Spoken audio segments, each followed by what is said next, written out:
সবাই এখন সিরাজগঞ্জের চায়নাবাদে যাচ্ছে কাশফুল দেখতে। সোশ্যাল মিডিয়ায় তো এটাই ঘুরপাক খাচ্ছে, তাই তো দেখছি। আমরাও ভাবলাম কাজ শেষ করে একটু বেড়াতে যাই। দাদা, বৌদি, বাচ্চা-কাচ্চা, মামাতো ভাই, বোন, মাসি সবাই মিলে রেডি হলাম। আর আমাদের সাথে আমাদের চাচাতো বোনকেও, মানে আমার কাকাতো বোনকেও অ্যাড করে নিলাম। সেখানে গিয়ে সবাই মিলে কথা বলে এমন আনন্দ প্রায় অনেক দিন পর পেলাম। বাচ্চারাও একে অন্যকে ধরছে, চিৎকার করছে। এটা দেখে খুব ভালো লাগলো, খুব আনন্দ পাচ্ছি। সেখানে যাওয়ার পর প্রথমে আবদার ছিল নাগরদোলায় উঠবে। সবাইকে আমি নাগরদোলায় উঠালাম। নাগরদোলায় ওঠার জন্য এতটা এক্সাইটেড ছিল, আবার নামার জন্যও খুব এক্সাইটেড ছিল, একটু ভয়ই পেয়েছি। সেখান থেকে আমরা এগোতে এগোতে সামনের দিকে গেলাম, দেখি একটা ছেলে শরবত বিক্রি করছে। শরবতগুলো কিন্তু বেশ মজার, আমার মেয়ে খেয়েছে, আমিও একটু টেস্ট করে দেখেছি। তারপর আমরা কাশবনের উদ্দেশ্যে গিয়ে সেই কাশবনে পৌঁছালাম।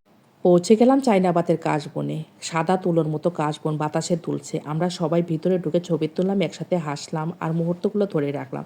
আর এর মধ্যে টমেটোর মতো এক ধরনের ফল আছে, কী ফলগুলোর নাম জানলে কমেন্টে জানান। তারপর সন্ধ্যা পেরিয়ে গেলো, আমরা তৃপ্তি রেস্টুরেন্টে গেলাম। আমার বোনের জামাই ট্রিট দিল।